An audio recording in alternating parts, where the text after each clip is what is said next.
राधे राधे दोस्तों। आज की हमारी कहानी है कब तक। प्रिया दोपहर के वक्त मायके पहुंची। शहर का नाम था सीकर, राजस्थान का एक छोटा सा कस्बा जहां गलियां सकरी है लेकिन रिश्ते बड़े गहरे माने जाते हैं।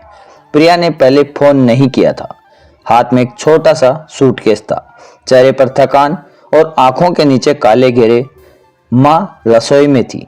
उसे देखते ही माँ की आंखें भर आई, लेकिन आवाज में बस इतना निकला, हो गया सब।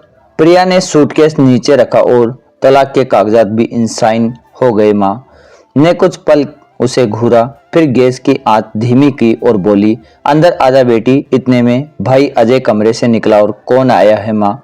फिर खुद ही देख लिया। अच्छा आ गई तू? प्रिया ने सीधे कहा। कुछ दिन यहीं रहूंगी। अजय ने तुरंत पूछा, कितने दिन? प्रिया को लगा कम से कम पूछ तो लेता कि कैसे आई, क्या हुआ, लेकिन पहला सवाल यही थके स्वर में बोली, अभी पता नहीं। अजय दीवार से टिक गया। पता नहीं मतलब? प्रिया अब चीजें पहले जैसी नहीं रही। घर का खर्च बढ़ गया है, पापा की दवाइयां, बच्चों की स्कूल फीस, लोन और बोझ, और ऊपर से लोग पूछते हैं। लोग पूछेंगे या तुझे दिक्कत है? प्रिया से साफ कहा। तभी भाभी शालिनी बाहर आई।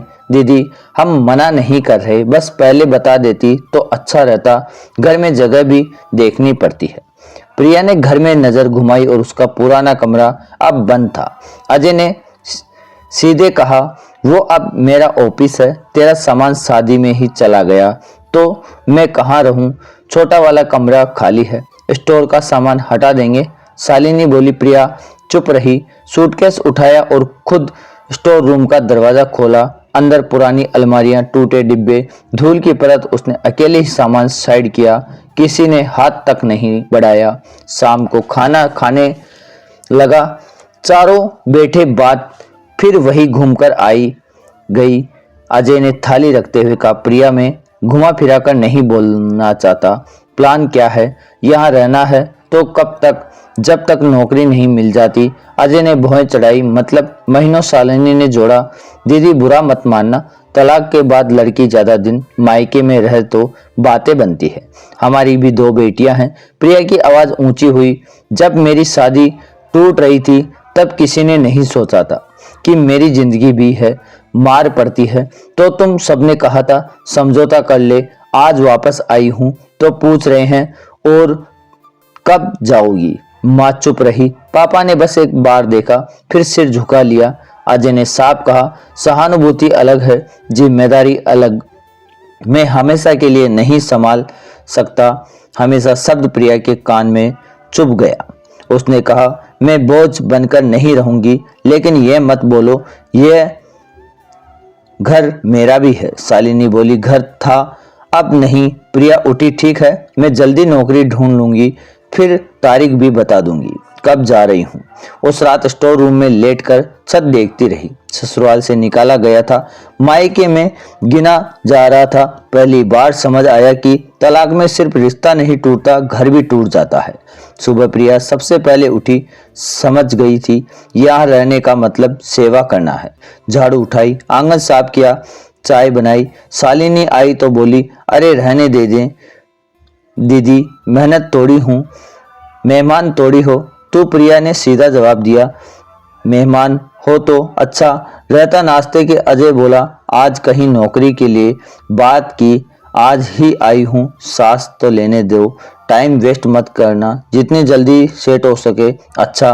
प्रिया ने उसे देखा। बेटी नहीं हूँ। अजय ने फोन रखा। पास में मोहल्ले में शर्मा अंकल मिले थे, पूछ रहे थे बेटी वापस आ गई? अब हर किसी का जवाब देना पड़ेगा। प्रिया शांत स्वर में बोला, तो दे दो ना। हाँ आ गई, इतना आसान नहीं होता। अजय झल्लाया। हमारी भी इज्जत है, मेरी नहीं थी क्या? कुछ सेकंड चुप्पी, फिर शालिनी बोली, दीदी अगर नौकरी मिल जाए तो अच्छा, नहीं तो कोई पीजी देख लेना, हम मदद करेंगे। प्रिया हंसी। अपने शहर में किराए पर रहूं जब मेरा यह घर है? अजय तुरंत बोला, यह घर जब तक है पापा ने मेरे नाम कर दिया है। प्रिया कुछ पल उसे देखती रही। अच्छा, इसलिए सवाल था कब तक रहोगी? अजय चुप नहीं हुआ। तुम गलत समझ रही हो, मैं निकाल नहीं रहा, बस व्यवस्था बता रहा हूँ। प्रिया खड़ी हुई। निकालना ऐसे ही होता है। शालिनी तीखे स्वर में बोली, तो क्या करें? ताली बजाएं कि तलाक लेकर वापस आ गई। प्रिया ने कहा, मैं सहानुभूति नहीं मांग रही, बस जगह मांगी थी।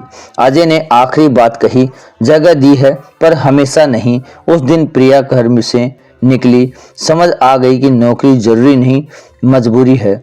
शाम को लौटी तो शालिनी फोन पर किसी से कह रही थी, हाँ दीदी आ गई है, देखते हैं कब तक टिकेगी। आजकल की लड़कियां एडजस्ट नहीं करती।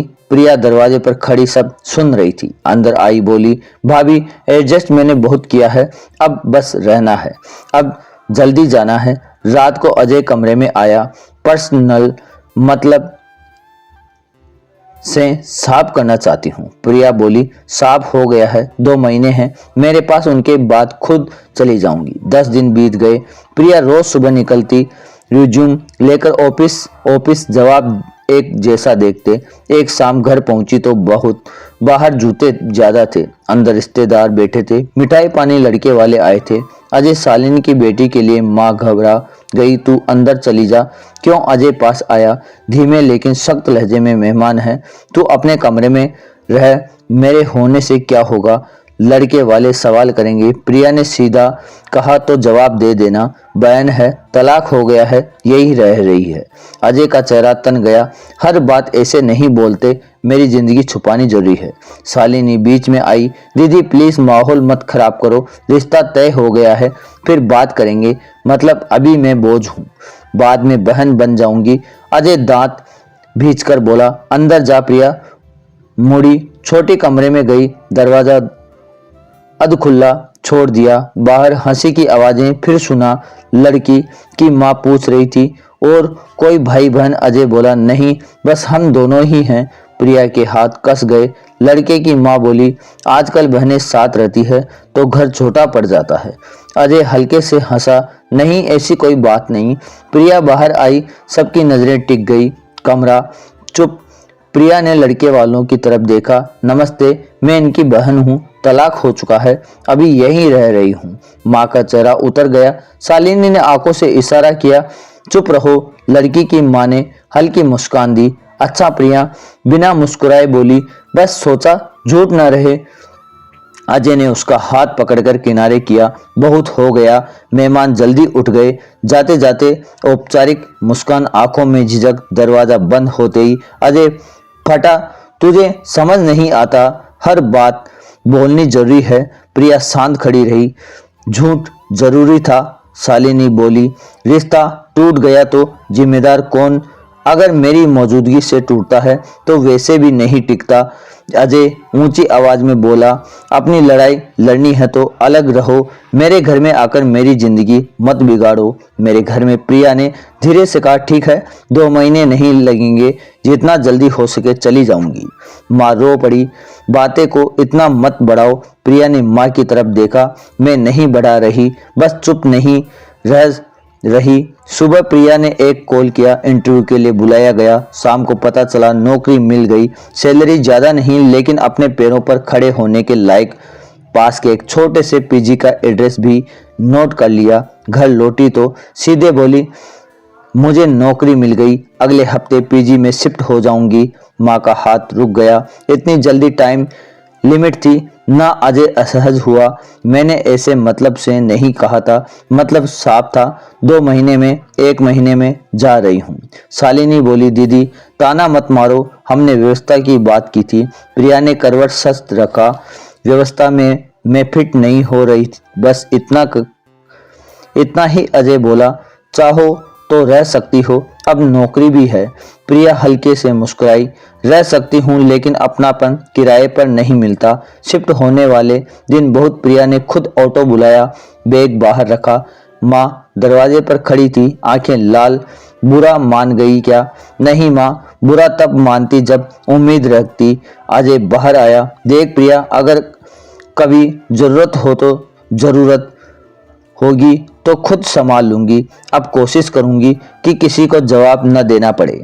ऑटो में बैठते हुए प्रिया ने आखिरी बार घर देखा, यही घर था जहां वह पली बड़ी थी।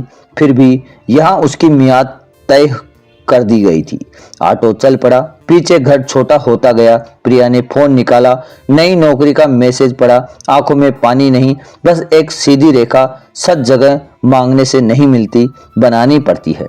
और इस बार प्रिया ने तय कर लिया, अगली बार किसी घर में जाएंगी तो अपनी शर्तों पर। अगर कहानी दिल को छू गई हो तो लाइक, शेयर और सब्सक्राइब जरूर करें। मिलते हैं।